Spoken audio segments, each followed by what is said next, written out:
बघूया आज दिवसभरातील ठळक घडामोडी। बातम्यांचे लेटेस्ट अपडेट जाणून घेण्यासाठी आजच आमचे चॅनल लाईक करा, शेअर करा, सबस्क्राइब करा आणि बघूया या बातमीचा सविस्तर वृत्तांत।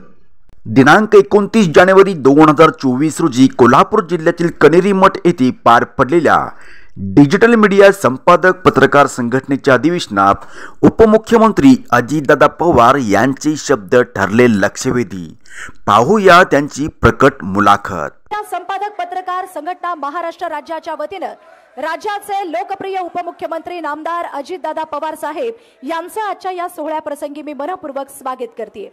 त्यांच्या समवेत त्यांची प्रकट मुलाखत जे घेणार आहेत असे ख्यातनाम निर्माता, दिग्दर्शक, लेखक आणि अभिनेते सन्माननीय गिरीश कुलकर्णी सर यांचंही आगमन इथे झाले।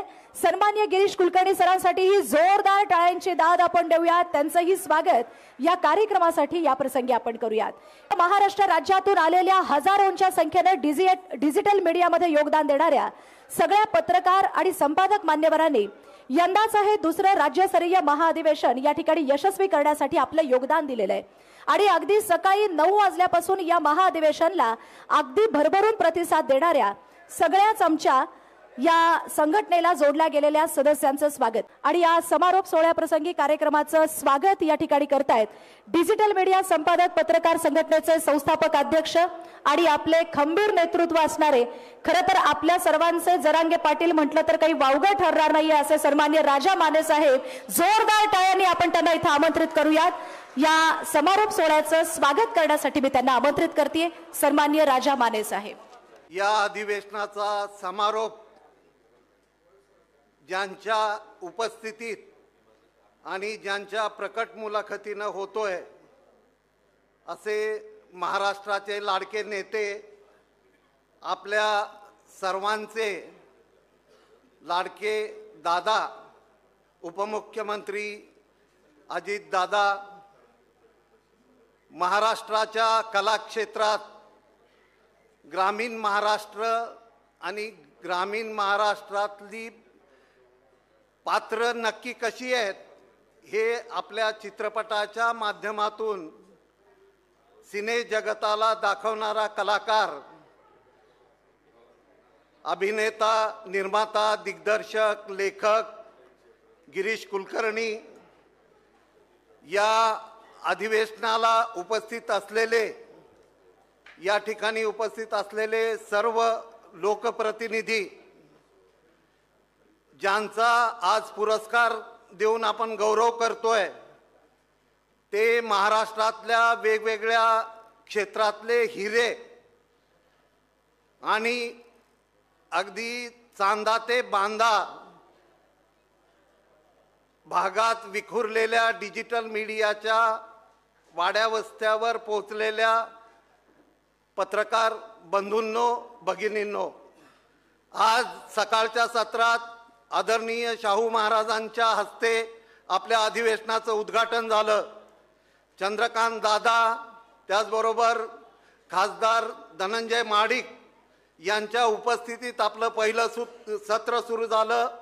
दिवसभरात आपण वेगवेगळ्या विषयांवर तज्ज्ञांसोबत चर्चा केली, त्यांची व्याख्यानं ऐकली आणि आता महाराष्ट्राच्या राजकारणात एक ज्यांच्याबद्दल आशावादी नेतृत्व म्हणून तुम्ही आम्ही पत्रकार सदैव पाहत आलेलो आहोत, अशा आदरणीय अजितदादांच्या मुलाखतीनं आणि तीही मुलाखत सेलिब्रिटींनी घ्यावी अशा प्रकारची इच्छा राज्यातल्या डिजिटल पत्रकारांनी व्यक्त केली होती। दादा पत्रकारांना भेटतात, अनेक ठिकाणी त्यांच्या मुलाखती होतात, पत्रकार परिषदाही होतात, परंतु डिजिटल मीडियाच्या अधिवेशनाच्या निमित्तानं त्यांची होणारी मुलाखत ही पत्रकारानं घेण्याऐवजी, संपादकानं घेण्याऐवजी एखाद्या कसलेल्या कलाकारानं घेतली तर त्याला सामाजिक दृष्ट्या वेगळं महत्त्व प्राप्त होईल। या प्रामाणिक हेतूनं आम्ही सर्वांनी आज आदरणीय दादांची प्रकट मुलाखत गिरीश कुलकर्णी सारख्या नामवंत कलावंतांच्या मार्फत आज आपण घेत आहोत। दादा, आम्ही आपल्याला सांगू इच्छितो की कोविड नंतर जगाला समजलं की जर लोकांपर्यंत थेट पोहोचायचं असेल तर मुख्यमंत्री असो अथवा ग्रामसेवक असो त्याला कुठल्या तरी लाईव्ह शिवाय पर्याय नाही. आणि त्यामुळं अगदी फेसबुक लाईव्ह मुख्यमंत्र्यांपासून ग्रामसेवकापर्यंत करत असताना आपण अनुभवलं. आणि तेव्हापासूनच देशात, महाराष्ट्रात आणि जगात डिजिटल पत्रकारिता फोफावली. या फोफावलेल्या पत्रकारितेला चेहरा दिला पाहिजे. या फोफावलेल्या पत्रकारितेला शिस्तबद्ध पद्धतीनं त्याची बांधणी केली पाहिजे. महाराष्ट्राच्या पत्रकारितेच्या परंपरेला अनुरूप हा नवा मीडिया डेव्हलप करून महाराष्ट्रातच नव्हे तर देशापुढे डिजिटल मीडियाचं एक आदर्श उदाहरण मॉडेल म्हणून आपण ठेवलं पाहिजे. या भावनेतून राज्यातल्या 8-10 सिनियर संपादकांशी ज्यावेळी चर्चा झाली त्यावेळी त्यांनी सर्वांच्या इच्छेनुसार मी यात पुढाकार घ्यावा असं ठरलं. आणि आज आपली ही संघटना उभी राहिली आहे. 5,500 सदस्य आपले असले तरी दादा आम्हाला अभिमानाने आपल्याला सांगावं असं वाटतं की आमच्या सगळ्या सदस्यांचा रीच हा 6 कोटीपर्यंत आहे. याचं महत्त्व आणि या रीचचं महत्त्व, या रीच मिळवण्यासाठी काम करणाऱ्या पत्रकारांचं महत्त्व राज्यकर्त्यांनाही कळलेलं नाही आणि आम्हा सिनियर म्हणवणाऱ्या अनेक संपादकांना, पत्रकारांनाही कळलेलं नाही. हे दुःखानं आज आम्हाला नमूद करावंसं वाटतं. या क्षेत्राला शिस्त लावली पाहिजे. या क्षेत्राला नियमावलीत बांधलं पाहिजे. केवळ एवढं म्हणून चालणार नाही की पत्रकार परिषद ठेवली की 100-150 पत्रकार जमतात, त्यांना मॅनेज कसं करायचं एवढं म्हणून कसं चालेल. तुम्ही नियम करा, तुम्ही कायदे करा आणि सांगा की तुला जर महाराष्ट्रातला डिजिटल मधला पत्रकार म्हणून वावरायचा असेल तर या चौकटीत तुझं जर काम असेल तरच तू पत्रकार. तर माझी विनंती राहील, मागच्या अधिवेशनातही आपण याच पद्धतीनं मागण्या केल्या होत्या.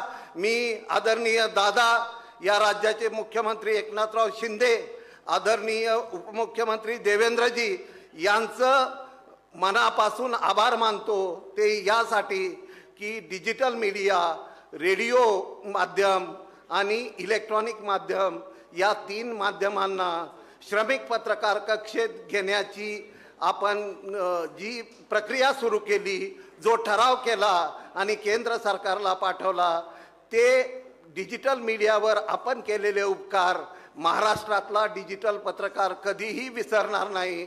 आणि त्याच उपकारातून उतराई होणं म्हणणार नाही, पण प्रेमातून आम्ही आज आपल्याला या ठिकाणी आमंत्रित केलेलं आहे. कृती अचानक बिघडली होती. पुण्यात खूप साथ चालू आहे आमच्या, खोकला वगैरे असं जनरल पण, आणि काय करावं काय कळत नव्हतं. पण तुमची मुलाखत घ्यायची आहे म्हणून सगळं पार करून आज इथे आलो. आणि मी एकटाच नाही, माझी ओळख काय सेलिब्रिटी वगैरे म्हणून करून दिली, पण खरं सांगायचं तुमचा फॅन म्हणून इथं आलेलो आहे. आणि खरीच गोष्ट आहे, म्हणजे राजकारणी लोक वेगळं बोलतात सगळ्यांसमोर पब्लिकमध्ये, पण आपल्याला काय तसं बोलता येत नाही, होय की नाही. तर त्यामुळे आणि एका राजकारणी माणसाचा इंटरव्ह्यू घ्यायचा म्हणल्यानंतरही थोडंसं मला नकोसंच वाटलं होतं खरं सांगायचं दादा. म्हणजे कारण तुम्ही लोक, आम्ही कुठलेही प्रश्न विचारू दे, तुम्ही तुमच्या मनातलंच बोलणार. त्यामुळे मग त्या मुलाखतीमध्ये काय मजा येणार का असं एक वाटलं होतं. पण मग दादांची मुलाखत घ्यायची म्हणल्यानंतर त्यातलं वेगळे पण लक्षात आलं की दादा कसे आहेत, सडेतोड, मनमोकळे, धाडसी, करारी. आणि काही वेळा काही लोक म्हणतात की उद्धट वाटतं त्यांचं बोलणं वगैरे, पण मला तर कधी व्यक्तिशः तसं वाटलं नाही. आणि सगळ्यात महत्त्वाची म्हणजे एक अनकॅनी सेन्स ऑफ ह्युमर असलेला नेता. आता ज्या माणसाकडे सेन्स ऑफ ह्युमर असतो त्याला परत दुःख कळतं, असं माझं मत आहे. आणि त्यामुळे तुमच्याशी एक लगाव आहे. वेगवेगळ्या स्तरातल्या माणसांना तुमच्याशी काय असेल ते असो, पण ते तुमचे फॅन आहेत. आणि म्हणून आज इथे आलोय. तर जरा वेगळे हटके प्रश्न विचारले तर चालेल का? आपल्याला जे कोणते प्रश्न विचारायचे ते विचारा. क्या बात आहे. तर मी राजाभाऊंना आल्यानंतर विचारलं की म्हणलं दादांना पण प्रश्नावली दिली आहे का, म्हणजे तर ते म्हणले नाही नाही अजिबात नाही. आणि दादा म्हणले काय वाटेल ते विचारा. तर आमचं हे जे परसेप्शन दादा तयार होते, म्हणजे मी ज्या धंद्यात आहे सिनेमा वगैरे, तो पण परसेप्शनचा खेळ आहे सगळा. आणि तुमचा जो व्यवसाय आहे किंवा जे कार्यक्षेत्र आहे असं म्हणूया, तेही परसेप्शनचं आहे. तर मला आता सांगा की गेल्या काही दिवसात राजकारणाबद्दलचं परसेप्शन हे फार वेगळं होत चाललं आमचं सामान्य माणसाचं. आम्हाला काही राजकारण कळत नाही बरं, आणि म्हणजे तुम्हा लोकांना असं वाटतं की आम्हाला काहीच कळत नाही, आणि ती खरी पण गोष्ट आहे. तर आत्ताचं जे राजकारणाचं स्वरूप आहे ते तुम्हाला, कारण तुम्ही आमच्यातले वाटता, असं असताना तुमच्यातल्या संवेदनशील माणसाला या राजकारणाबद्दल काय वाटतं, काय कशी व्याख्या करता तुम्ही या राजकारणाची?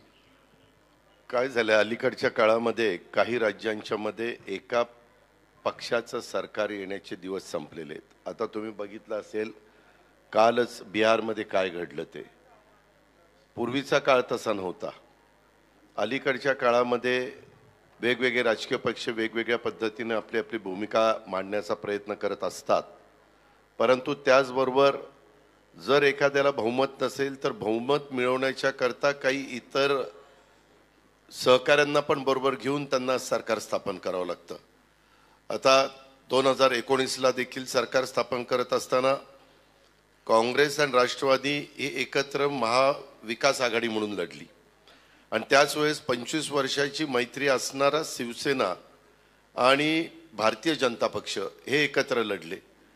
निवडणुका झाल्यानंतर काय अचानक गोष्टी घडल्या, कुणाचं काय मनात आलं काही कळायला मार्ग नाही, आणि एकदम शिवसेनेने निर्णय घेतला की आम्ही जरी भारतीय जनता पक्षाबरोबर निवडून आलेलो असलो तरी आम्हाला भाजप बरोबर जायचं नाही. आमचे एक वेळेसचे विरोधक काँग्रेस किंवा राष्ट्रवादी असतील तरी आम्ही त्यांच्याबरोबर जायला तयार आहे, आणि तशा प्रकारचा निर्णय 2019ला झाला आणि ते सरकार आलं. वास्तविक सरसेनापती हिंदू हृदय सम्राट बाळासाहेब ठाकरेंनी जी शिवसेना काढलेली होती ती कोणत्या उद्देशाने काढली ते आजही त्यांचे वेगवेगळ्या प्रकारचे तुम्ही जर क्लिप बघितल्या किंवा भाषणं ऐकली तरी ते त्याच्यामध्ये स्पष्ट त्यांची भूमिका असायची, आणि त्या पद्धतीनं त्यांनी जोपर्यंत ते हयात होते तीच भूमिका घेऊन ते पुढे गेले. परंतु त्याच्यानंतरच्या काळात उद्धवजींच्याकडं शिवसेनेची सूत्र आली, अर्थात ती बाळासाहेबांनीच दिली. ती आल्यानंतर त्यांनी कशा प्रकारे निर्णय घेतले, त्याच्यामागचं काय कारण आहे, कशामुळे ते दुखावले गेलेले होते, आणि त्याच्यामुळे 25 वर्षाची मैत्री सोडून त्यांना सरकार स्थापन करण्याच्या करता निवडणुकीच्या निमित्तानं जनतेने कौल दिलेला होता.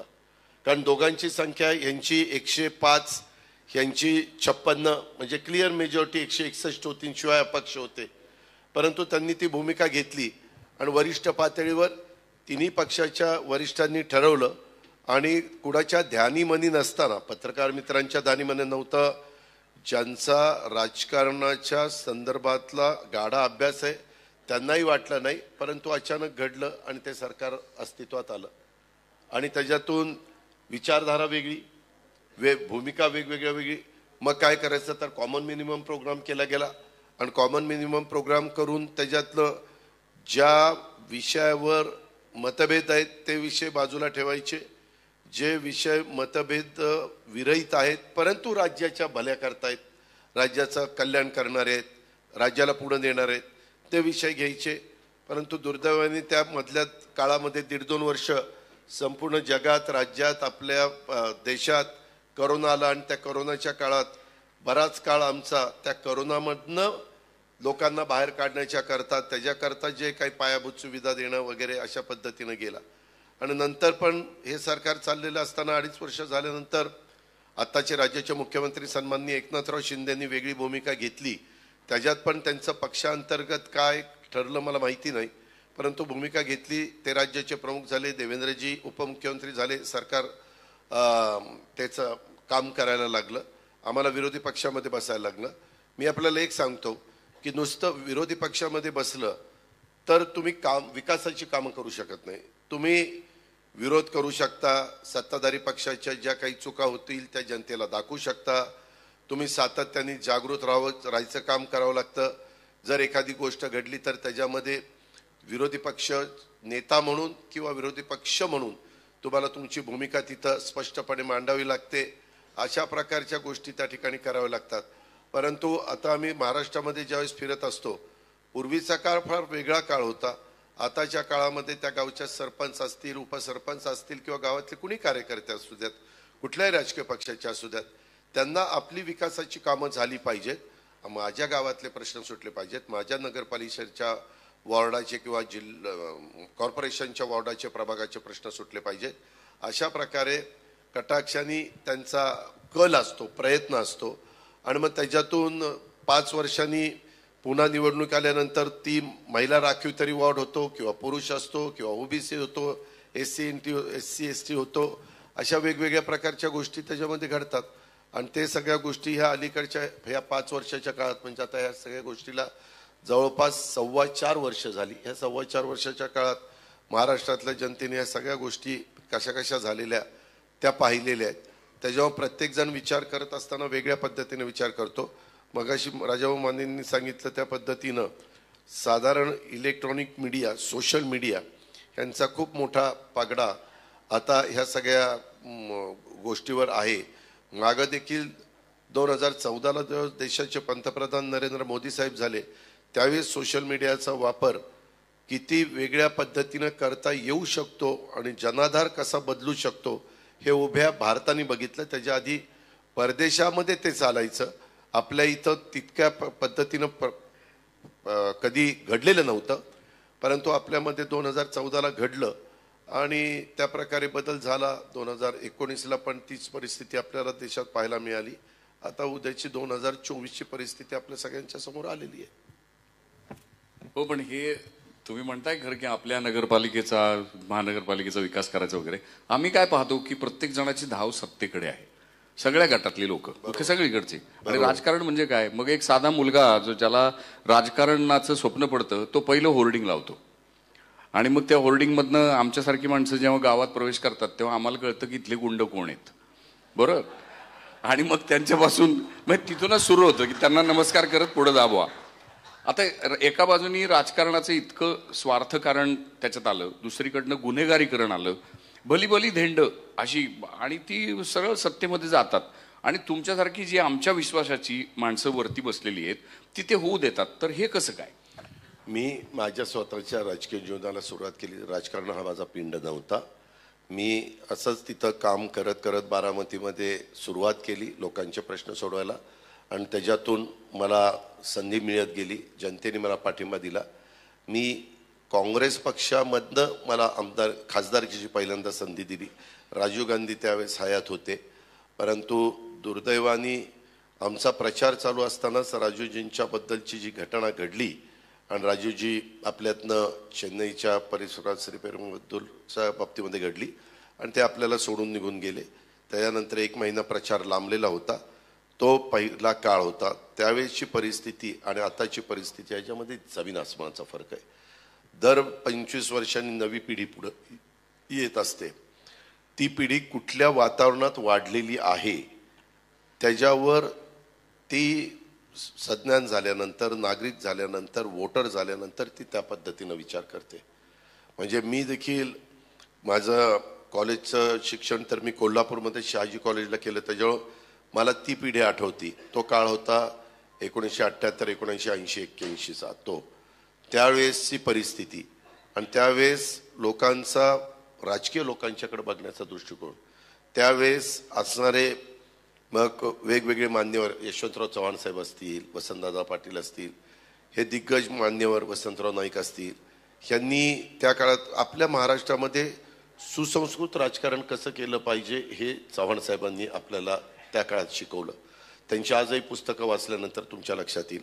साहित्य, कला, संस्कृती, क्रीडा ह्या सगळ्या क्षेत्राशी ते समरस होऊन त्याच्यामध्ये भाग घ्यायचे, उपस्थित राहायचे, कार्यक्रमाला जायचे.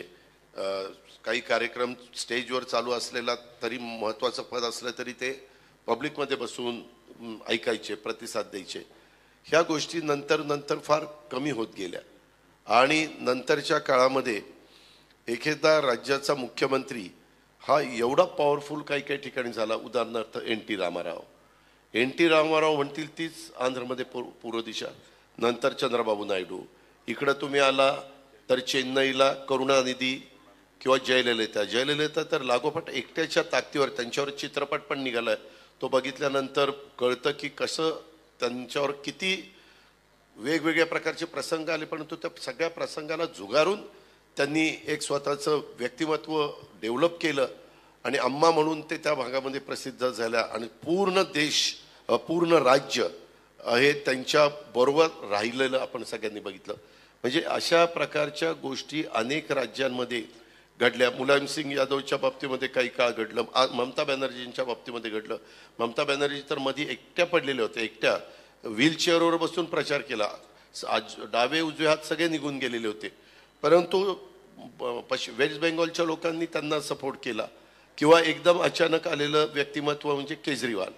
कुणाला वाटलं नव्हतं, राजकारणाशी तसं काही संबंध नव्हता, ब्युरोक्रेसीमध्ये काम करणारं व्यक्तिमत्व, परंतु तिथं जे आंदोलन झालं, समाजसेवक अण्णासाहेब हजारेंनी त्याच्यात भाग घेतलेला होता आणि तिथनं ते नेतृत्व पुढं आलं आणि 2 टर्मला पूर्णपणे दिल्लीची संपूर्ण सरकार काबीज केलं. तीच गोष्ट मान पण तसे बघितले तर खासदार होते, त्यांना म्हणजे अतिशय लोकप्रिय म्हणजे मिमिक्री करणारे अशा पद्धतीनं त्यांचं व्यक्तिमत्व, त्याच्यावर कसं बोललं पाहिजे काय बोललं पाहिजे तो ते त्याच्यात निष्णातच होते. पण तो अचानक ते पंजाबचे वन साईड, अर्थात त्याच्यामध्ये केजरीवालांचाही वाटा आहे, पण मुख्यमंत्री झालेले आपण पाहिले. ह्या गोष्टी नंतरच्या काळामध्ये बऱ्याचशा ठिकाणी घडायला. इवन तेलुगू देशमचे असणारे आता पराभूत झालेले मुख्यमंत्री, परंतु ते किती वन साईड त्यांना पाठिंबा दिला. बरं, त्यांनी तिथं वीज फुकट दिली, पाणी फुकट दिलं, खूप योजना, मला वाटतं शेतकऱ्यांना 10,000 रुपये वर्षाला का काहीतरी अशी एक त्यांची योजना होती ती त्यांनी दिली. वेगवेगळ्या घटकाला चांगल्या पद्धतीनं कार्यक्रम दिला, पैसे म्हणजे योजना दिला. तरी देखील संपूर्ण देशात त्यांचे पेपरमध्ये आपण ॲडव्हर्टाइजमेंट बघायचो. तेलुगू तिकडं तेलंगणा, जाहिरात मात्र महाराष्ट्रात आपल्याला 1 पेज सिंगल जाहिरात फ्रंट पेजला ऐकायला मिळायचे. मी म्हणायचो इथं काय, पण त्यांचं काय मनात असेल आणि नंतर लोकांनी त्यांना नाकारलं. म्हणजे आपली लोकशाही एवढी जिवंत आहे, कधी कुणाच्या पाठीशी उभं राहून कुणाला त्या पदावर बसवेल आणि कधी कुणाला घरचा रस्ता दाखवेल, हे अनेक उदाहरणं. म्हणजे तुम्ही इमर्जन्सीचा काळ आठवा, इमर्जन्सीच्या नंतरच्या निवडणुका, त्याच्यानंतर आलेलं जनता पक्षाचं सरकार, त्याच्यानंतर ते 2.5 वर्षात कसं पराभूत झालं, बाजूला गेलं, पुन्हा कशा इंदिराजी आल्या, नंतर अटल बिहारी वाजपेयींचं एक प्रगल्भ अशा प्रकारचं नेतृत्व आपल्या देशाला मिळालं, त्यांनी तो काळ कसा चालवला. त्याच्यानंतर मग मनमोहन सिंगजी आले, अर्थात त्यांना आणण्यामध्ये सोनियाजींचा मोठा वाटा होता, कारण म्हणजे हे मास लीडर नव्हते. कोण? डॉक्टर मनमोहन सिंगजी. ते RBIचे गव्हर्नर होते, ते PV नरसिंहरावांच्या मंत्रिमंडळामध्ये फायनान्स मिनिस्टर होते, परंतु अर्थव्यवस्थेवर जबरदस्त पकड होती आणि खुल्या आर्थिक धोरणाचा स्वीकार करून खऱ्या अर्थाने जगामध्ये मंदीची लाट आल्यानंतर भारत देश जो वाचला त्याला एकमेव कारण म्हणजे डॉक्टर मनमोहन सिंग यांची खुली अर्थव्यवस्था. कारण तेव्हा मला त्यांच्याबरोबर 6 महिने खासदार म्हणून काम करण्याची संधी मिळालेली होती. आणि मग त्याच्यानंतर अलीकडच्या काळामध्ये 2014 साली एकदम अचानक झंझावाताने आलेलं मोदी साहेबांचं नेतृत्व, तेच मग रिपीट झालं 2019ला. आज देखील तुम्ही, माझं मत आहे, तुमची मतं वेगळी असू शकतात, ऐकणाऱ्यांची मतं वेगळी असू शकतात, परंतु आज जर देश पातळीवर बघितलं तर 3ऱ्यांदा मोदी साहेबांना पंतप्रधान करायचं असा म्हणणारा वर्ग आज देशात मोठ्या प्रमाणावर आहे, राज्यात मोठ्या प्रमाणावर आहे. जे काही निर्णय ते घेतात, त्यांचं विजन, पूर्वीच्या ज्या काही घटना घडलेल्या होत्या त्याच्या संदर्भामध्ये त्यांनी त्याबद्दल, किंवा राम मंदिराचा प्रश्न असेल, असे अनेक गोष्टी, मोठे हायवे मोठे करण्याचा प्रश्न असेल, किंवा वंदे भारत रेल्वे सुरू करण्याचे प्रश्न असतील, विमानतळ डेव्हलप करण्याचे प्रश्न असतील. ज्यावेळेस परदेशामध्ये जातात त्यावेळेस परदेशामध्ये जो रिस्पॉन्स दिला जातो, एक भारताचं एक वेगळ्या प्रकारचं स्थान परदेशामध्ये आज निर्माण झालेलं आहे, ते असेल. अशा अनेक बाबी त्याच्यामध्ये आहेत. आणि त्यांच्याबद्दल काहींनी ठरवलेलं होतं की सगळ्यांनी एकत्र यायचं, एकाच एक उमेदवार द्यायचा, परंतु अजून आचारसंहिता चालू झालेली नाही आहे, निवडणुका जाहीर झालेल्या नाहीत. आणि आत्ताच ममताने सांगितलं मी माझी स्वतंत्र लढणार. काल नितीश कुमारांनी लालू प्रसादांना सोडलं, ते पुन्हा इकडे आले, त्याच्यामध्ये मान म्हणालेत मी मला स्वतंत्र लढावं लागेल. त्याच्यामध्ये अखिलेशनी काहीतरी सांगितलं मी एवढ्याच जागा देऊ शकतो, घ्यायच्या असतील तर घ्या, नाही तर माझा मी लढणार. अशा हे सगळ्या गोष्टी त्याच्यातनं पुढे येत आहेत. शेवटी एवढ्या मोठ्या देशाचं नेतृत्व करत असताना मजबूत नेता असणं ते नितांत गरजेचं आहे. कारण अनेक रंगाची, जातीची, धर्माची लोक आपल्या जम्मू काश्मीरपासून कन्याकुमारीपर्यंत राहत आहेत. पण प्रत्येकाच्या काही मैलावर गेल्यानंतर भाषेची हेल बदलतो, अशा सगळ्या गोष्टी आहेत. परंतु त्याच्यातून शेवटी आपण सगळे भारतीय म्हणून राहिलो आणि आजपर्यंत राहिलेलो आहोतच, पुढेही आपण राहणार कुणी काही म्हटलं तरी. त्याच्यामध्ये डॉक्टर बाबासाहेब आंबेडकरांनी जे संविधान दिलेलं आहे त्या संविधानाने आपल्याला एकत्र करून ठेवलेलं आहे. आणि ते एवढं जबरदस्त संविधान आहे किंवा त्यांनी दिलेली घटना, कायदे इतके चांगले आहेत की ते कुणावर असे अन्यायकारक नाही आहे. समाजातला दुर्लक्षित, वंचित घटकाला देखील इतरांच्या बरोबर आणण्याच्या करता त्या संविधानाचा, त्या कायद्याचा, त्या नियमाचा उपयोग होत असतो. आणि सगळ्यांनी लोकशाहीमध्ये सगळ्यांना मताचा अधिकार दिला आहे, सगळ्या काही गोष्टी केल्यात. किती श्रीमंत व्यक्ती असली तरी देखील त्याला जनतेच्या समोर झुकावंच लागतं. शेवटी जनता जनार्दन जे ठरवेल तेच अंतिम होत असतं. पण जनतेचं कॅरेक्टर चांगलं न राहिल्यामुळे राजकारण आमचं दूषित झालंय असं वाटतं का? कारण आम्ही पण सगळेजण संधी साधू झालेलो आहोत का आम्हाला जिथे संधी मिळाली, म्हणजे आता आमच्या क्षेत्रातलं म्हटलं की एखादं कुठेतरी चमकायला मिळालं, कुठं चित्र, सिरियल म्हणा, सिनेमा म्हणा, की लगेच आम्ही सुपाऱ्या घेत फिरतो. तर ह्या पद्धतीचं माणसाचं पैशाकडचं आकर्षण आणि पैशातनं येणारी सत्ता हे खूप जास्त झालंय. त्याला माध्यमांचा खूप मोठा हातभार आहे. तुम्ही असं राईटफुली म्हणालात की 2014ला प्रशांत किशोरांनी एक गंमत केली जी ब्रेक्झिटच्या वेळेस तिकडे झाली होती, तीच गंमत इथे झाली आणि मोदी साहेब पंतप्रधान झाले. आता त्या मीडियाची प्रॉवेस, जो पॉवर आहे, ती तुम्हा लोकांच्या लक्षात आली. त्यामुळे तुम्ही आमचे गट पाडता की तुम्ही या पद्धतीचा विचार करा, त्या पद्धतीचा विचार करा. आणि मग आम्ही करतो, कारण आम्हाला ते सोशल मीडियाचं व्यसन लागलेलं आहे. आणि मग आम्ही जे काय असेल ते एकाच्या मागे जातो. पण मुद्दा असा आता होतोय की आम्ही ज्याच्या मागे गेलो तो नेमका कुठे आहे हे त्याचं त्यालाच आठवण झालंय. म्हणजे आता नाही का, आता तुम्ही म्हणाल की नाही, आता नितीश कुमार त्यांनी म्हणजे त्यांचं हे काढलं तर इकडं तिकडं तळ्यात मळ्यात चालूच आहे. बरं, आता आयडिओलॉजी नावाचा जो विषय आहे तो विषय काय उरलाच नाही. मग त्यापेक्षा म्हणजे मला एक असं वाटलं की बाबा सगळे पक्ष नष्ट करून टाकायची नावं आणि सगळ्यांनी इंडिपेंडंट उमेदवारांनी निवडून यायचं आपापल्या जीवावर. मग तिथे एकदम घोटाळ्याने बसायचं आणि ठरवायचं की आपण गिरीजी, हे बोलणं फार सोपं आहे. हे त्याच्यामध्ये झालं तर एक गोष्ट अशी आहे की आताच्या काळामध्ये जे नितीश कुमारांच्या बाबतीत घडलं त्याच्यामध्ये काहीतरी कारण असेल. आम्ही थोडंसं त्याच्या खोरात जायचा प्रयत्न केला.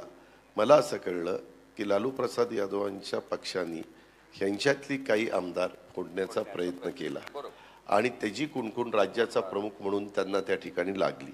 ती लागल्यानंतर की बाबा आता मी मनाचा मोठेपणा दाखवला, हे सत्तेमध्ये नसताना ह्यांना पद दिलं, उपमुख्यमंत्रीपद दिले, मंत्रीपदं दिली, आम्ही एकत्र काम करायचं ठरवलं, पुढं एकत्र राहायचं ठरवलं. असं असताना ज्या प्रकारे तिथं काही गडबडी सुरू झाल्या त्याच्यातून तिथलं सगळं चित्र बदललं आणि पुन्हा नितीश कुमारांना ती भूमिका घ्यावी लागली जी आज तुम्ही बोलून दाखवताय. परंतु सर्वसामान्य माणसांना तिथं आतमध्ये काय घडतं हे प्रत्येक गोष्ट माहिती नसते. पेपरला येताना बातम्या, हेडलाईन किंवा TV चॅनलला चालणाऱ्या बातम्या त्याच्यावर अवलंबून असतं. बरं, तुम्ही एक बघा, TV चॅनल वेगवेगळी, सोशल मीडिया नाही म्हणत, TV चॅनल्स, त्याच्यामध्ये TV चॅनलच्या, माझं कदाचित ते म्हणणं चुकीचं असेल असंही मी मान्य करीन, पण TV चॅनलच्या असणाऱ्या जो काही तो चॅनल असेल त्याच्या संपादकांना किती अधिकार आहे आणि मालक लोकांचं ह्यांना किती ऐकावं लागतं, हाही खूप विचार करणारा प्रश्न आहे. त्याच्यामध्ये खूप उघडपणे कोणी बोलणार नाही, कारण प्रत्येकाला आपलं आपलं काम चालू ठेवायचं आहे, आपल्यावर कुठलं गंडांतर येऊन द्यायचं नाही आहे, ही वस्तुस्थिती आहे. आणि त्यामुळं ते दबक्या आवाजात काय करायचं असेल ते करत असतात. कधी कधी एखादं वृत्तपत्र एखाद्या बातम्या कशा प्रकारे देतं आणि नंतर काही गोष्टी घडल्यानंतर बातम्या कशा बदलून यायला लागतात. हे राजकीय लोकांच्या बाबतीमध्ये घडतं गिरीशजी, असं अजिबात नाही.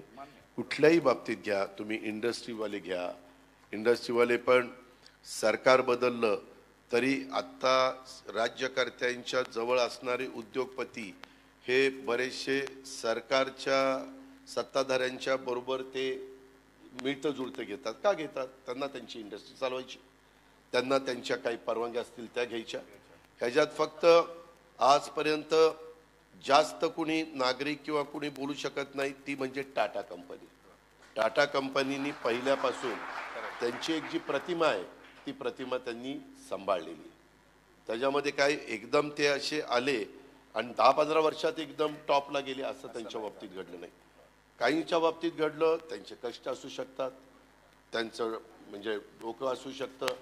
काही बाबतीमध्ये ह्या जे काही शेअर्सचे वर खाली होतात त्या संदर्भातला त्यांचा अभ्यास असू शकतो. अशा वेगवेगळ्या बाबी त्याच्यामध्ये आहे. परंतु कुठल्याही क्षेत्राच्या संदर्भामध्ये आता मी पण अनेकदा 1991 साली मी राजकारणामध्ये आलो खासदार म्हणून. मी 87ला सुरुवात केली एक कार्यकर्ता म्हणून.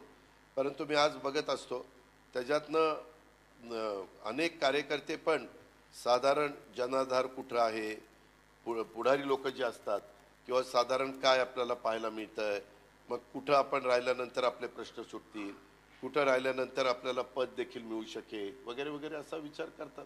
आणि मनुष्य स्वभाव आहे तो. काळ म्हणजे आता तुम्ही शिवाजी महाराजांचा काळ आठवला तर तो वेगळाच होता. त्यावेळेस असले कायदे बियदे नव्हते, एकदम कडेलोटच होता.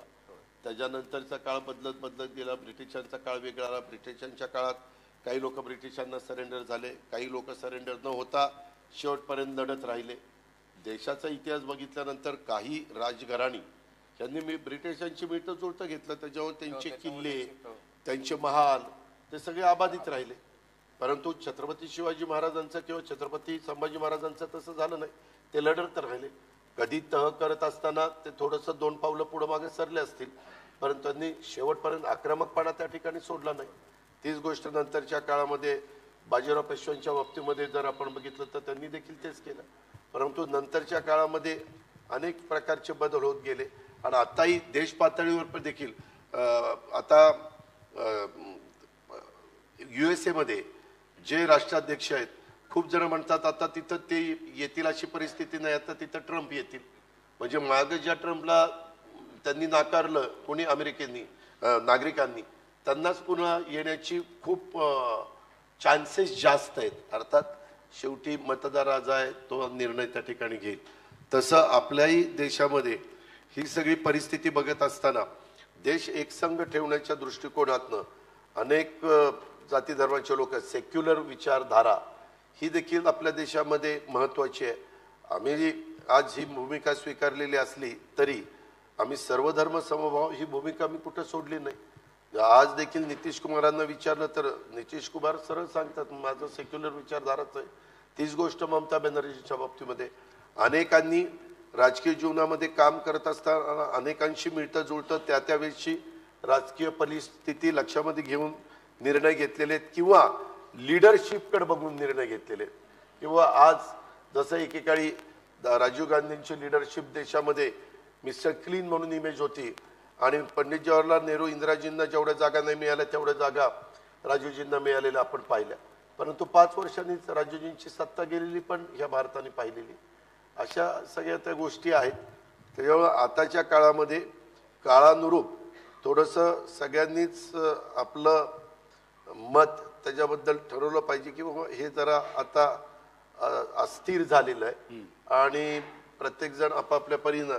शेवटी मी तरी काम करत असताना आपला राज्याचा विकास व्हावा, राज्याचे प्रश्न सुटावेत, देशामध्ये पहिल्या क्रमांकाचं राज्य म्हणून महाराष्ट्राचा जो नावलौकिक आहे तो नावलौकिक टिकावा आणि सगळ्यांना गुण्यागोविंदांनी राहता यावं. कुठलाही घटकाला तिथं भीतीनं तो जगतोय किंवा तो अस्वस्थ आहे आणि तो राहतोय, एक दिवस तो काढतोय, अशा प्रकारची वेळ कोणावरच येता कामा नये या मताचं मी. पण किती बरोबर बोलला तुम्ही. म्हणजे निर्भय समाज असला पाहिजे. पण आता तुम्हीच मगाशी म्हणालात की बऱ्याच लोकांना भीती वाटते की काहीतरी होईल म्हणून मग ते एका वळचणीला जाऊन थांबतायत. तर हे जे काय गणित होते ते काय, म्हणजे ते भय कितपत योग्य आहे असं दाखवणं, अशा पद्धतीची त्याच्या संदर्भामध्ये काय होतं, आम्ही ज्यावेळेस विरोधी पक्षात असतो त्यावेळेस कुठला ना कुठला मुद्दा काढायचा. तुम्ही बघा, आता नितीश कुमारांची ज्यावेळेस ते लालू प्रसाद यादवांच्या बरोबर होते RJD बरोबर, त्यावेळेस त्यांची भाषणं आणि आता त्यांनी जी भूमिका घेतली आता त्यांची भाषणं ही त्याच्यामध्ये बदल तो करावा लागतो त्यांना. त्याच्यामध्ये शेवटी लोकांना पण पटवून देण्याच्या करता का ही भूमिका घेतली हे सगळ्याच गोष्टी आपण ओपन करू शकत नाही. पण काही गोष्टी की लोकांच्या मनामध्ये त्या नेतृत्वाच्या बद्दल एक विश्वासार्हता तरी कमी होऊन देता कामा नये, नाहीतर तुम्ही राजकारणात टिकणारच नाही. अगदी बरोबर. पण हीच विश्वासार्हता म्हणजे आम्हाला ते असं म्हणले होते की काय जान दे देंगे लेकिन भाजपा के साथ नहीं जाएंगे. तर मग आपलाच नेता असतो आणि आपल्याच नेत्याच्या त्या वाक्यावर कसा काय विश्वास ठेवायचा, कारण आता दुसरीच परिस्थिती आली. तर हे फार कुचंबणा आमच्यासारख्यांची होते. मान्य आहे, तुम्ही राजकारणात नसल्यामुळे, तुम्ही एक कलाकार असल्यामुळे, परंतु जबाबदार नागरिक असल्यामुळे तुम्ही त्या अँगलनी विचार त्या ठिकाणी करत असता. आता उदाहरणच घ्या, कलाकार म्हणून एक आठवलं, नाना पाटेकर काय म्हणाले, माझं पूर्णपणे कुटुंब आणि माझे वडील काँग्रेस विचाराचे होते, कारण त्यावेळेस काँग्रेसच होती. नाना पाटेकर आले त्यावेळेस म्हणले मी शिवसेनेचा होतो, म्हणले ना की मी शिवसेनेबरोबर होतो. आणि बाळासाहेबांचे विचार अनेकांना आवडले होते, दादा कोंडकेलाही आवडलेले होते, तसेच त्यांनाही आवडले, ते त्यांच्या विचाराबरोबर राहिले. त्याच्यानंतर आता ते म्हणतात की मला भाजपचे विचार आवडतात.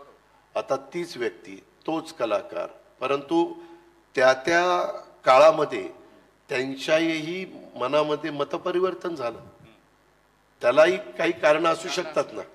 ते जर आपण नानांशी बोललो तर तुम्ही पण नानांशी गप्पा मारू शकता, मी नाना दिलखुलासपणे सांगणार, नाना काय हातचा बच्चा ठेवणार नाही, ही वस्तुस्थिती. हो, नाही पण नाना उत्तम अभिनयपटू आहेत हे तुम्हाला माहिती आहे. अभिनयपटू आहे पण उत्तम नाना वक्ता पण आहे. हा, नाना उत्तम वक्ते आहेत आणि अतिशय भारतातले कसलेले अभिनेते आहेत. परखड त्यांचं हे असतं, तेच म्हणजे परखडपणा म्हणा किंवा इतरही गुण यांचा अभिनय ते उत्तम करतात. तर त्यामुळे पण मला वेगळंच म्हणायचंय दादा की तुम्ही आता बऱ्याच विषयांना स्पर्श केला आणि फार महत्वाचं बोललात तुम्ही की आम्ही आमच्याकडेच बघतो एका परीनं की ह्या नानांच्या उदाहरणातून तुम्ही सांगितलं की आम्ही पण वेगवेगळी वळचण पकडतो आहोत, नागरिक म्हणून, मतदार म्हणून. आम्ही वेगवेगळ्या वेळेस, पूर्वी जे एक आयडिओलॉजी नावाचा विषय होता, एक काहीतरी विचारधारा, आणि त्याच्या ती धरून तुम्ही सगळेजण जायचात, म्हणजे राजकारणी लोक. आणि मग त्याच्यात जर समजा नाही सत्ता आली, लोकांना जाऊन सांगायचं की आमची विचारधारा कशी चांगली, आम्ही कसं चांगलं काम करू. ते जर नाही पटलं तर सत्तेतनं म्हणजे विरोधी बाकावर बसायचं. त्याचा कधी अपमान वाटत नव्हता, लोकांना त्याचा कधी त्रास वाटत नव्हता. विरोधी पक्षांमध्ये इतकी चांगली आपल्या मांदियाळी आहे महाराष्ट्रातच घडलेली, आणि त्या लोकांनी इतकी मोठमोठी कामही उभी केलेली आहेत, म्हणजे सत्तेमार्फत करवून घेतलेली आहेत.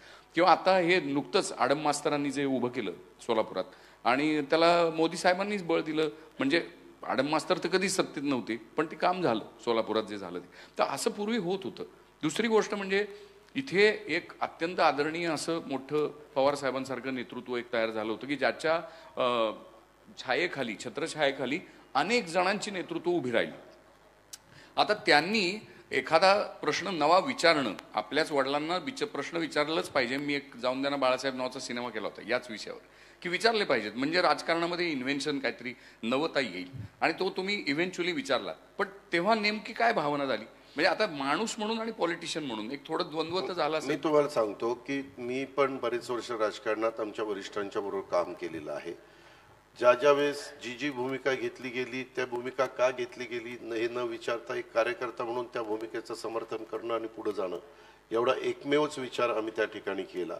त्याच्या संदर्भातलं बाबा 91ला आम्ही काँग्रेसमधून उभं राहिलो, 95ला काँग्रेसमधून उभं राहिलो, 99च्या निवडणुका आल्या त्यावेळेस परकीय मुद्दा पुढे आला, परकीय मुद्दा काढला गेला. आणि आता आपल्याला ह्यांच्याबरोबर जायला नाही पाहिजे, कारण देशाचं पंतप्रधान पद एका परदेशी व्यक्तीला का द्यायचं, त्याच्यातनं फूट पडली.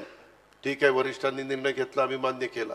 हा निर्णय झाला मे जूनमध्ये, आणि जुलै ऑगस्ट सप्टेंबर ऑक्टोबर 4 महिन्यांनी पुन्हा काँग्रेसच्या बरोबर सरकार स्थापन करायला सांगितलं. आम्ही ज्युनियर होतो, ठीक आहे, सरकार स्थापन करायचं करा, आम्ही त्या पद्धतीने सरकारमध्ये आलो. परंतु त्यावेळेस सिनियर नेते असणारे भुजबळ साहेब असतील, तारिक अनवर असतील, संगमाजी असतील, आज संगमाजी हयात नाही, परंतु पदमसिंह पाटील असतील, विजयसिंह मोहिते पाटील असतील, हे सगळे दिग्गज नेते होते. परंतु आज त्याच्यातला एकही नेता बरोबर नाहीये. आज सगळेच नेते बाजूला गेलेले आहेत. त्यावेळेस आम्ही ज्युनियर होतो, मी असेल, जयंत पाटील असतील, दिलीप वळसे पाटील असतील, सुनील तटकरे असतील, आर पाटील असतील. आर पाटील आज हयात नाहीत. त्याच्यामुळं त्या गोष्टी आम्ही करत गेलो आणि उद्याच्याला कधी काळी अनेकदा विचार करत असताना भारतीय जनता पक्षाबरोबर पण जायचं ठरवलं गेलेलं होतं आणि आम्हाला सांगण्यात आलेलं होतं. तुम्हाला आठवत असेल 2014ला पूर्ण निकाल लागायच्या आधी, विधानसभेचा पूर्ण निकाल लागायच्या आधी टीव्हीला लगेच प्रफुल्ल पटेलांनी स्टेटमेंट केलं, आम्ही बाहेरनं भारतीय जनता पक्षाला पाठिंबा देणार. वरिष्ठांनी निर्णय घेतला, आम्ही गप्पा ऐकून घेतला आणि त्या प्रकारे पाठिंबा दिला गेला. आणि त्यावेळेस शिवसेनेला बाजूला ठेवलं, सरकार आलं, देवेंद्रजी मुख्यमंत्री झाले. त्याच्यानंतरच्या काळामध्ये पुन्हा आम्हाला सांगण्यात आलं की आता सरकारमध्ये आपण पण जायचं, परंतु पुन्हा काय घडलं माहिती नाही. म्हणले नाही, जरा अडचणी आहेत, सोडून द्या, आम्ही आपलं विरोधी पक्षात काम करत राहिलो. ह्या ज्या गोष्टी आता आम्ही पण 1991 ते 2024-23 32 वर्ष आम्हाला पण झाली ना. शेवटी उद्याच्याला विचार करत असताना पुढच्या कार्यकर्त्यांचं काय, पुढच्या पिढीचं काय, उद्याच्याला काय भवितव्य आहे, कामं करत असताना आज देशामध्ये कोण नेतृत्व म्हणून आपल्याला दिसतंय, एक मजबूत नेता, जागतिक दर्जाचा नेता म्हणून कोण दिसतंय, कुणाला विजन आहे. आज आपला भारत देश तुम्ही पहिल्यापासून बघा, कुणीतरी एक मजबूत नेता असेल तर देश पुढे चाललेला आहे. पंडित जवाहरलाल नेहरूजींच्या काळात तेच घडलं. महात्मा गांधींनी अहिंसेचा मार्ग सांगितला, त्यावेळेस खूप दिवस गांधी नेहरूंची विचारधारा ह्याचा एक पगडा संपूर्ण त्या काळातल्या लोकांच्यावर होता. ती पिढी आता बऱ्याच अंशी आपल्याला दिसत नाही. नंतरच्या काळात इंदिराजींचा पगडा होता.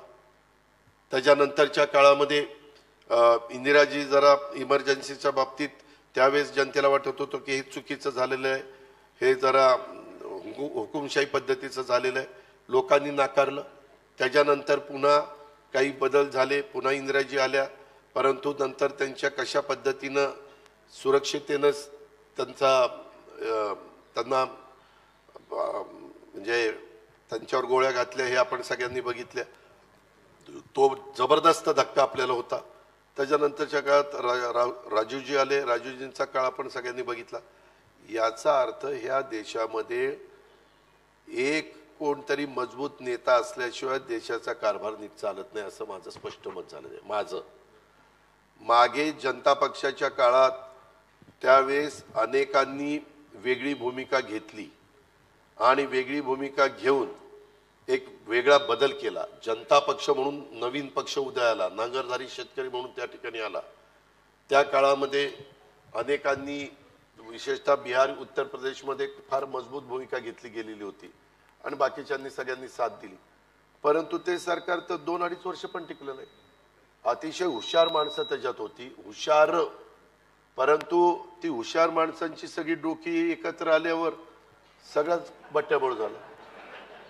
झाला की नाही? म्हणजे ती खिचडी झाली. खिचडी चालत नाही आपल्या लोकांना. पण आता तुम्ही जे असं म्हणताय की काय स्थळ काल परत्वे परिस्थितीनुसार वेगवेगळ्या गोष्टी कराव्या लागतात, पुढची पिढी, मोठं नेतृत्व, त्यावेळेसच्या परिस्थितीचा विचार करावा लागतो. पण म्हणून हे राजकीय वातावरण सगळं एवढं गढूळ का व्हायला पाहिजे? म्हणजे जबाबदारीनी, सभ्यपणाने मत भिन्नता का नाही बोलली जात? ते पण आपल्याला हे का गिरीशजी, टाळी एका हाताने वाजत नाही, दोन्ही हात लागतात. काही जण रोज सकाळी 9-10 वाजले हो की भोंगा वाजतो, चालूच करतात, वाजतोच. हो. आणि ते बोलताना कधी एखादं चांगलं घडलं तरी त्याला सपोर्ट करायचं असं कधी नसतं. चांगलं झालं तरी त्याच्यातलं वाईट काय झालंय तेच काय कुणाच्या मनात नसणार तिथं आणायचं आणि त्याच्यावर त्याचं डोकं गर गर गर गर गर केलं पाहिजे. हे असले जे प्रकार आहेत ना. नाही, आणि त्याच्यामध्ये मीडियावाल्यांचा पण भरपूर हात आहे. म्हणजे ती मंडळी त्यांना खूप TRP मिळवून देतात असं माझं वैयक्तिक मत आहे. पण नाही ते मीडियावाले काय म्हणतात ठेव का, आम्ही ज्यांचं दाखवल्यानंतर आमचा TRP वाढतो त्यांचंच दाखवणार. पण TRP वाढवण्याच्या नादात ते वाईट भाषा वापरतात असंही माझं मत आहे की जास्त वाईट बोललं, काहीतरी एकदम टोकाचं काहीतरी बोललं की लोक अरे काय बोलले हे बघा म्हणून लोक सगळे बघत. बरोबर आहे. त्याच्यामुळं तुम्ही बघा, मी अलीकडं कधी फार कुठे काही वेडेवाकडे शब्द कधीच वापरत नाही. मी 12-15 वर्षापूर्वी एकदाच वापरला, जी माझी पूर्ण. ऍक्च्युअली ते ना तुम्ही अतिशय मनापासून बोलला होता, हे लक्षात येत होतं. आमच्या गावाकडे काय बोलतात ते सांगायला लागलं तर काय होईल. पण तिथं मी आपलं सुसंस्कृत नेते यशवंतराव चव्हाण साहेबांच्या तुम्ही जाऊन आत्मक्लेश केला सकाळी 7 ते संध्याकाळी 7. आणि तेव्हा ठरवलं की बाबा आपण आता हे राजकीय क्षेत्र निवडलेलं आहे, आपण जरी आपल्याला ग्रामीण भागातले काही शब्द माहिती आहेत, म्हणी माहिती आहेत, काही गोष्टी माहिती आहेत, तरी ग्रामीण भाग आता 50%च राहिलेला आहे. आता शहरी भाग 50% झालेला आहे. ह्या शहरामध्ये अनेक बाहेरच्या राज्यातली पण लोक आलेली आहेत, सुशिक्षित सगळे पिढी, विशेषतः इंग्रजी माध्यमातून शिकलेली किंवा वेगळ्या प्रकारचा विचार करणारी अशी मोठ्या प्रमाणावर आहे. आणि त्यांना हे शब्द एवढे खटकतात त्यापेक्षा त्या शब्दाला आपल्या तोंडातनं बाहेरच पडून द्यायचं. बरोबर. पण हा दिलदारपणा तुम्ही दाखवलात, चूक मान्य केली, तिथे जाऊन आत्मक्लेश केला. मी आतापर्यंत जेव्हा चुकलो त्यावेळेस सांगितलेलं ही माझी चूक झाली. कारण माझं स्वतःचं स्पष्ट मत आहे. मी आजही सगळ्यांना सांगतो तुमच्या मुलाखत घेत असताना, जो माणूस काम करतो तोच चुकतो. करेक्ट. जो माणूस कामच करत नाही, नुसत्यात चुकायचा प्रश्न, कामच करत नाही कसा चुकेल. खरी गोष्ट. जो निर्णय घेईल तोच निर्णय घेताना 100 निर्णय घेतल्यानंतर कदाचित 5-10 निर्णय चुकतील, पण हा जो 90-95 बरोबर येतील. चूक कबूल करण्याचा हा जो गुण आहे तो व्यक्ती म्हणून दादा घरात वापरतात का, कुटुंबात? नाही, मी कुठेही वापरतो. का शेवटी आपल्याकडे एक म्हण आहे, जित्याची खोड मेल्याशिवाय जात. बरोबर. त्याच्यावर ज्या आपल्याला सवयी आहेत त्या किती आपण आवडला, आपण मनाला सांगितलं ए बाबा आता बरोबर असं करायचं ते तिथं जाईपर्यंत राहतं. नंतर एकदा आपण मूड मध्ये आल्यावर काय बोलू. खरी गोष्ट आहे. तुम्ही कलाकार म्हणून पण तसंच करताय. होय, तसंच करतो. पण तुम्ही मूड मध्ये असणं दादा नेहमीच लोभच असतं, असं का नाही? पण बहुतेक मला असं वाटतं तुमचा हा जो आत्मक्लेशाचा जो प्रयोग होता तो त्याला फारसं लोकप्रियता नाही मिळाली, कारण सारखंच तिथं बसावं लागेल बहुतेक, म्हणून लोक तिथं कोणी गेली नाही. तुम्हाला सांगू का, मी कधी माझी गोष्ट कुणाला करण्याच्या करता किंवा दाखवण्याच्या करता करत नाही, पण ती चांगली गोष्ट. ऐका ना, आज मी महाराष्ट्रामध्ये फिरत असतो, सकाळी 6ला त्या ठिकाणी सुरुवात करत असतो. आता इथं माझे सहकारी बसलेत, आमदार काही सहकारी. मला लवकर सकाळी जायचं होतं, मी 6ला बाहेर पडलो, माझ्या कामाला सुरुवात केली. गंगावीसला मी वाटतं 7-7:30ला पोचलो. म्हणजे पहिलं काम करून दुसरं काम. त्याच्यात पण कुणीतरी सांगितलं आता ह्या तालमीत गेला, आता आमच्या तालमीत ये. अरे आम्ही कुठल्याही तालमीत यायला तयार आहे ना, आम्ही तयारच आहे, आम्ही लंगोट घालूनच तयार आहे, ये. त्याच्यामुळे मला एवढं सांगायचं, आपलं काम करायचं. काही जण तुम्ही पहा, बरोबर आपला फोटो कसा येईल, तिथं आपली वेगळ्या प्रकारची म्हणजे इमेज कशी वाढेल, अशा पद्धतीनं काम करणारा खूप वर्ग आहे. आता त्याला वाटतं की तसं केल्याशिवाय आपण पॉप्युलर होणार नाही. पण आम्ही ज्या वातावरणात लहानाचे मोठे झालो त्यावेळेस मीडिया, सोशल, इलेक्ट्रॉनिक हा प्रकार नव्हता, मोबाईल फोन हा प्रकार नव्हता. हे सगळं नंतर आलेलं आहे. आता त्या नंतरच्या गोष्टीचा मदत घेऊन, फायदा घेऊन काही लोक आपल्या परीनं काम करतात. परंतु तुम्ही पूर्णपणे त्यांच्या 24 तासातलं काम काढा, किती तास त्यांनी काम केलं, किती. आता परवा 26 जानेवारी होती, माझ्याबद्दल तर एक मस्त चाललंय इलेक्ट्रॉनिक मीडियात. मी जरा कार्यक्रम काही रद्द केले माझ्या काही पुढच्या ह्याच्यावर, अजित पवार नॉट रिचेबल. आता काय मी सारखंच त्यांना रिचेबल व्हायला पाहिजे का? मला घरात कोणी ठेवणार नाही सागर रिचेबल झालं तर. दुसरी गोष्ट, त्या दिवशी ते आमचे आपल्या राज्याचे मुख्यमंत्री चर्चा करत होते. मध्ये जे काही आरक्षणाचा मुद्दा उपस्थित झालेला होता त्यांच्याकडे त्यांनी भांगे सचिव आणि काही लोकांची टीम पाठवलेली होती आणि त्यांनी आम्हाला सांगितलं होतं की थोडंसं महत्त्वाची गोष्ट आहे आणि राज्याच्या दृष्टीने महत्त्वाचीच होती. त्याच्यामध्ये मुंबईमध्ये जर एवढा मोठा समाज आतमध्ये गेल्यानंतर मुंबईकरांना काही त्रास सहन करावा लागला असता. कोर्टाने सांगितलेलं असतं कायदा सुव्यवस्था ठेवण्याची जबाबदारी ही राज्य सरकारची, त्याच्यावर ते राज्य सरकारचंच काम होतं आणि ह्याच्यातनं पण नीटपणे मार्ग निघावा, प्रत्येकाचा मान सन्मान त्या ठिकाणी राहावा, कुणालाही त्याच्यामध्ये असं काहीतरी खटकेल असं कोणी वागू नये. म्हणून मग मी झेंडावंदन केलं, माझी एका संस्थेची जनरल बॉडी केली, नियामक मंडळ केलं, इतर एक कार्यक्रम केला आणि नंतरचे कार्यक्रम मी कळवलं की मला रद्द करावे लागतात आणि म्हणजे सीएम साहेबांच्या संपर्कात मी आणि देवेंद्रजी आम्ही होतो. कारण कधी पण विचार करत असताना काही निर्णय घ्यायचा तर आज 3 पक्षाचं आमचं सरकार आहे. शेवटी राज्याचे प्रमुख म्हणून एकनाथराव शिंदेंना पूर्ण अधिकार आहे, त्याबद्दल दुमत नाही. परंतु अशा प्रकारचे काही निर्णय ज्यावेळेस घ्यायचे असतात ते देवेंद्रजींच्याही कानावर घालतात, माझ्याही कानावर घालतात. आम्हालाही थोडं बहुत अनुभव, देवेंद्रजींना 5 वर्ष मुख्यमंत्री पदाचा अनुभव आहे, मला अनेक वर्ष उपमुख्यमंत्री पदाचा अनुभव आहे. त्याच्यामुळं पुढची काही गोष्टी करत असताना त्याच्यातनं महाराष्ट्रातलं वातावरण खराब होऊ नये, काही तेढ कुणाच्या मनामध्ये निर्माण होऊ नये, काही त्याच्यामध्ये वेगळ्या विकृती त्याच्यातनं पुढे येऊन काहीतरी असं आंदोलन भरकटलं जाऊ नये ही आमची भावना होती, बाकी काही नव्हती. पण एकूण आता आपण महाराष्ट्रभरात सगळीकडे पाहिलं तर माणूस एकमेकाला जोडला जायच्या ऐवजी परत परत वेगवेगळ्या गटातटामध्ये विभागलेला जाताना दिसतो. म्हणजे मग तो जातीच्या नावाखाली, धर्माच्या नावाखाली हे विभागणं काय आहे, लोकांना का एकमेकापासून? कारण आपण नावं घेतो ज्या धुरीणांची, सगळे आपले जे पूर्वसुरी आणि ज्यांचे आपले डोक्यावर हात आहेत, म्हणजे डॉक्टर आंबेडकरांपासून ते ज्योतिबा फुले आणि गिरीशजी, शाहू मी महाराज तुमच्या मताशी 100% सहमत आहे. काय झालं आमच्या लहानपणी, त्याच्यामध्ये शाळेमध्ये जाताना कोण कुठल्या जातीचा धर्माचा काही माहिती नसायचं. सगळे बाकड्यावर बसायचे, सगळ्यांचे कपडे सारखे असायचे, सगळे पुस्तकं वह्या घेऊन यायचे. त्याच्यानंतरच्या काळामध्ये काय व्हायला लागलं, मागासवर्गीय मुलांचं हॉस्टेल, मागासवर्गीय मुलींचं हॉस्टेल, आदिवासी मुलांचं हॉस्टेल, आदिवासी मुलींचं हॉस्टेल, ओबीसींचं हॉस्टेल, अल्पसंख्याकांचं हॉस्टेल, हे नाही ह्या घटकांच्या करताच हॉस्टेल निर्माण व्हायला लागली. भटक्यांच्या मुलांच्या मुलींच्या करता हॉस्टेल. माझं मत आहे की ठीक आहे, जो वर्ग त्यांना मदत केली पाहिजे, परंतु त्या हॉस्टेलमध्ये इतर देखील वर्गाची मुलं ठेवा ना, संख्येने कमी ठेवा, पण त्याच समाजाची मुलं ती त्या हॉस्टेलमध्ये राहून मग ते त्यांचाच विचार त्या ठिकाणी करतात.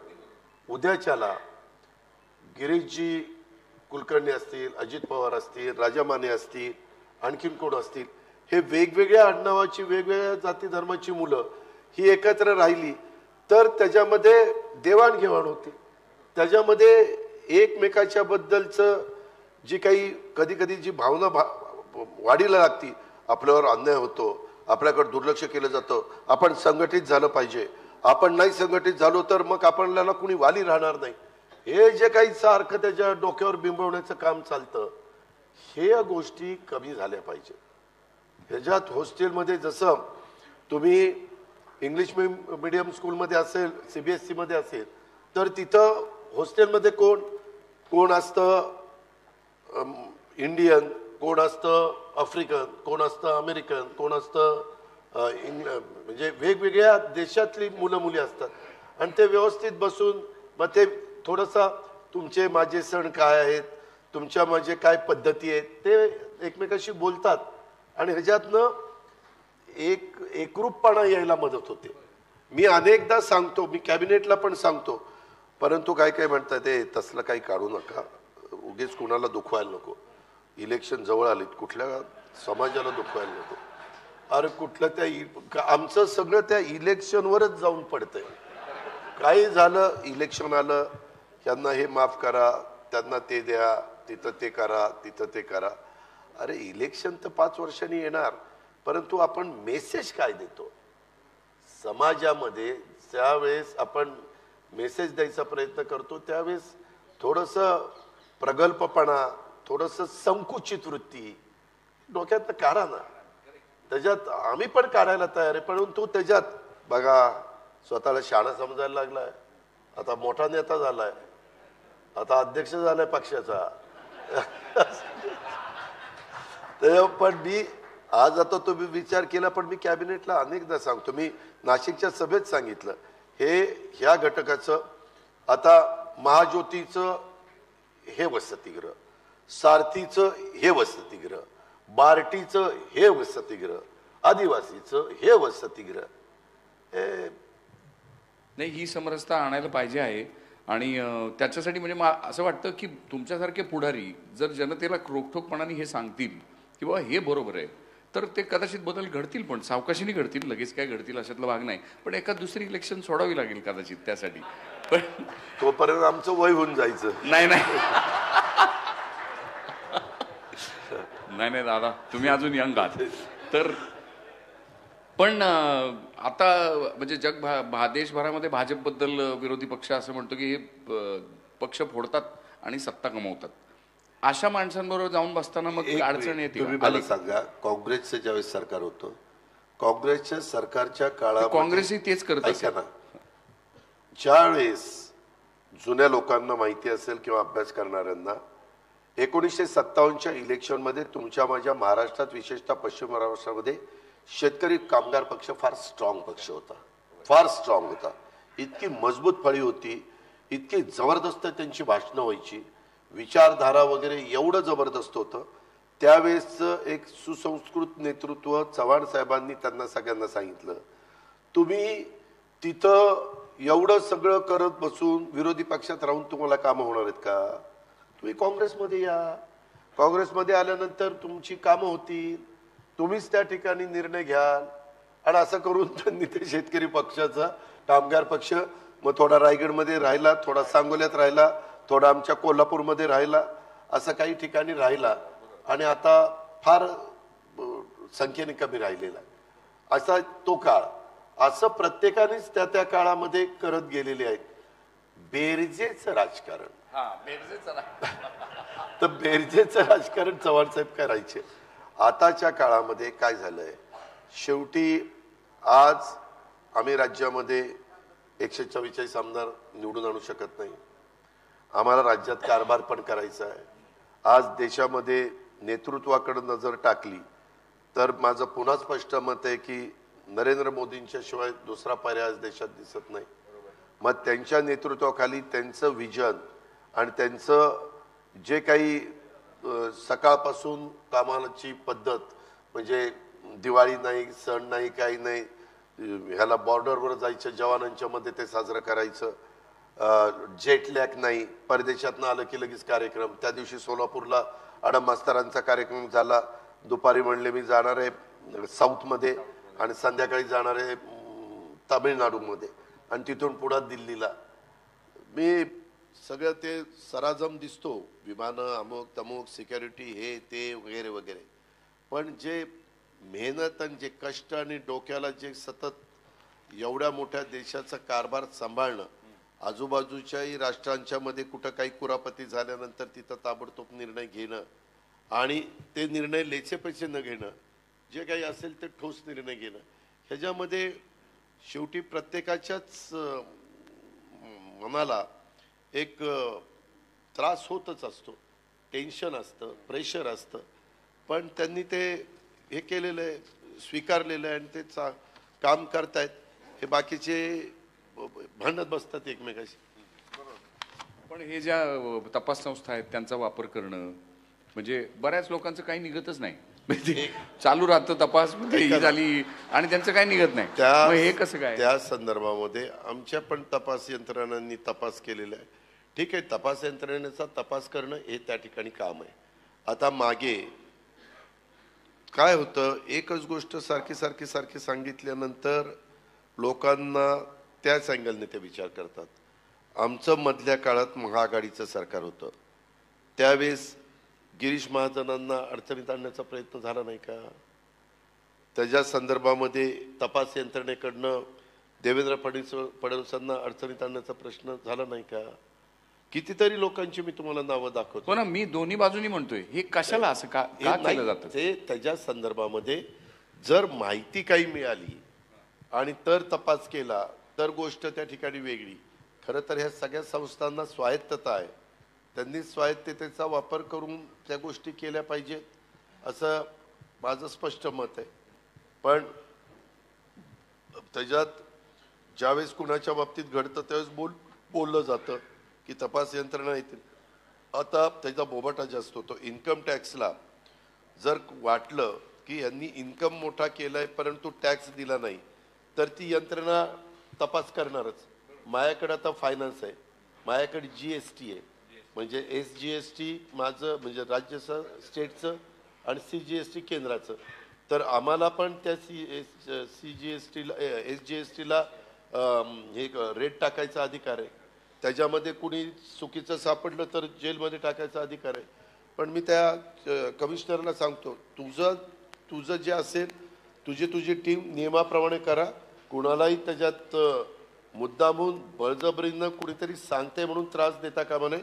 तुमच्या सोर्सेसमधनं माहिती आली, कुठं GST कुणीतरी चुकवलेलं असेल, अशा प्रकारची कागदपत्र तुम्हाला मिळाली तर जरूर तुम्ही जा, तुमचं काम करा. अशा पद्धतीने मी सांगतो. आता माझ्या काळामध्ये GSTचा रेट पडल्या तर अजित पवारांनी मुद्दाम रेट टाकल्या असं पण म्हणण्यात अर्थ नाही. आम्ही पण उद्याच्या झालंच तसं. बघा अजित पवार आता GSTचा रेट टाकण्याला लागला असं म्हणतो. असं होते. बरं, पण तुम्ही आता सत्तेत आहात आणि एकूण तुम्ही म्हणताय की महाराष्ट्राची नक्की काय कल्पना करता तुम्ही? म्हणजे येत्या दिवसामध्ये महाराष्ट्राचा विकास काय पद्धतीने झाला पाहिजे, नेमकं आपल्याला काय हवंय? माझं स्वतःचं स्पष्ट मत आहे की राज्यात आणि देशामध्ये लोकसंख्या मर्यादित राहिली पाहिजे. त्याबद्दल सगळ्यांनी अतिशय स्पष्ट भूमिका घेतली पाहिजे. वेगवेगळ्या जाती धर्माच्या लोकांनाही सांगितलं पाहिजे, कुठल्याही धर्मामध्ये किती पण तुम्ही लोकसंख्या वाढवा असं सांगितलेलं नाही, किती मुलं तुम्ही जन्माला घाला असं काही सांगितलेलं नाही. तिथं पहिलं सगळ्यांनी लक्ष दिलं पाहिजे.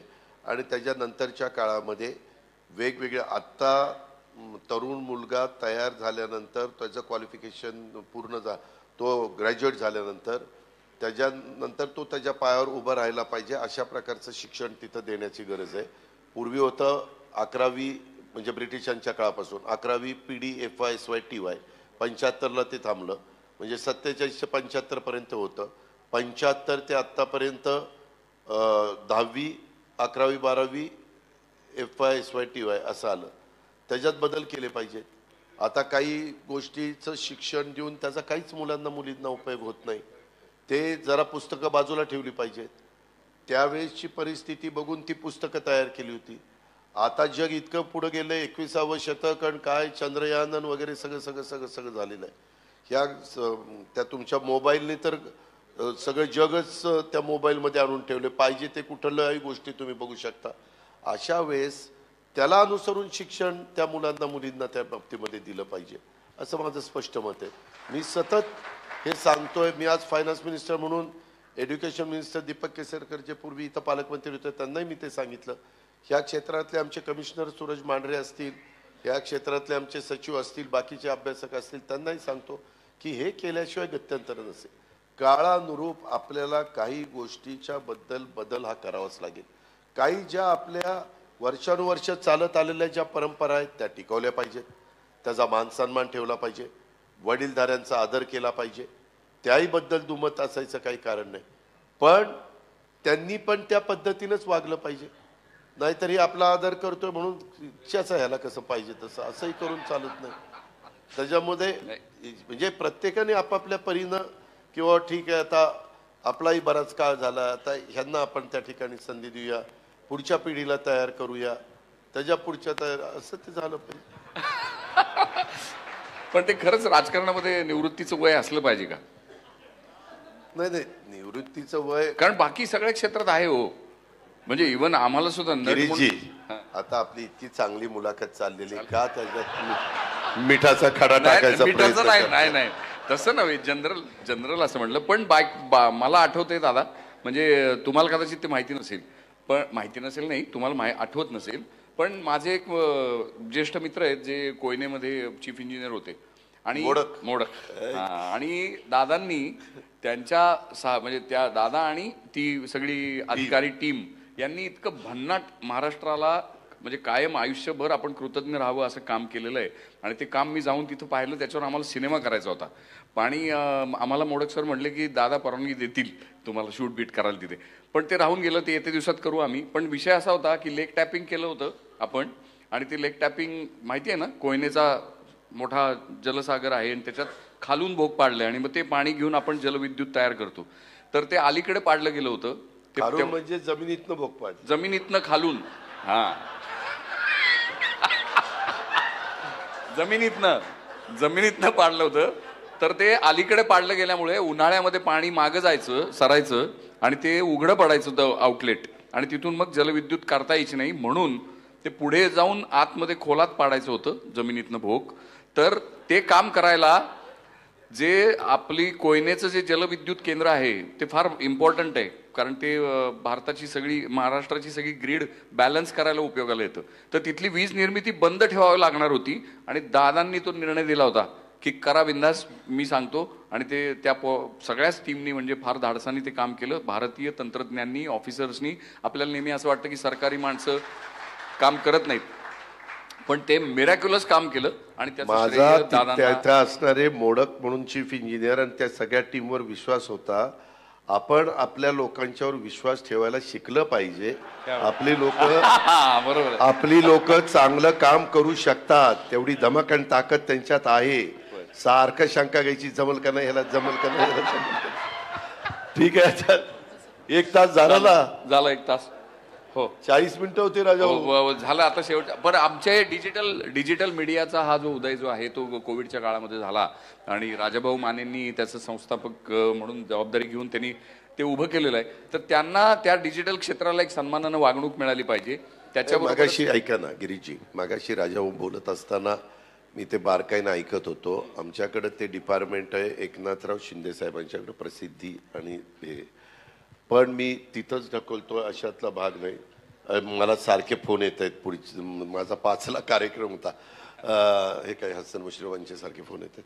तर त्याबद्दल माझी राजाभाऊंनाही विनंती आहे, तुम्ही तर म्हणजे काही डिजिटलचे सगळे मान्यवर त्यांनी ह्यांना पण एकनाथराव शिंदे साहेबांशी पण बोलावं, देवेंद्रजींच्याही कानावर घालावं. माझा ह्या गोष्टीला राजाभाऊ पूर्ण पाठिंबा राहील. मी उद्याच्याला माझी देवेंद्रजींच्या बरोबर चर्चा आहे. काल मी आणि CM त्या शंभूराज देसाईंच्या लग्नात एकत्रच होतो, तर मी त्याच्यामध्ये सकारात्मक आहे. शेवटी काही काही गोष्टी कराव्या लागतात, त्या वेळेसची परिस्थिती बघून, आणि त्या आपण करू.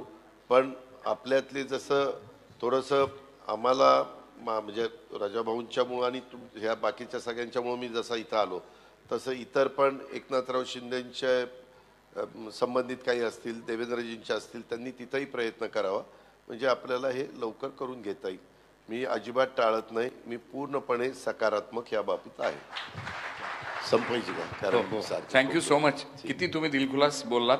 तुमची जी प्रतिमा आम्ही करून घेऊन आलो होतो ती तशीच जशी बरकरार खरं तर वाढली ती प्रतिमा, आणि तुमच्याशी वारंवार भेटण्याचा, बोलण्याचा योग येवो अशी प्रार्थना करतो. धन्यवाद सगळ्यांना. नमस्कार. सर्व पत्रकार मित्रांनाही नमस्कार.